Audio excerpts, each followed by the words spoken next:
Sebenarnya anda tidak menjadi kaya jika 10 tahun lepas anda beli 1 dinar pada harga RM500 dan jual sekarang pada RM2,300. Tapi jika dulu anda ada 1 dinar dan sekarang ada 100 dinar, barulah namanya bertambah kaya.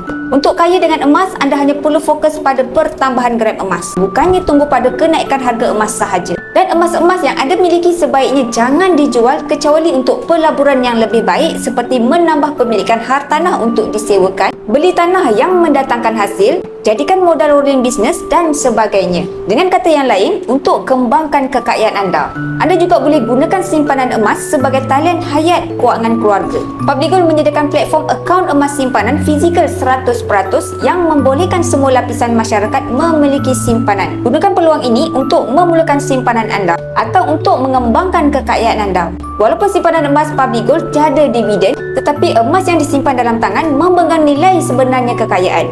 Jika anda berminat untuk membuka akaun Public Gold, anda hanya perlu daftar percuma, aktifkan akaun dengan simpanan minimum RM100 dan anda boleh memiliki simpanan emas pertama. Klik link di bio saya untuk bermula. InsyaAllah saya akan bantu guide sebaiknya.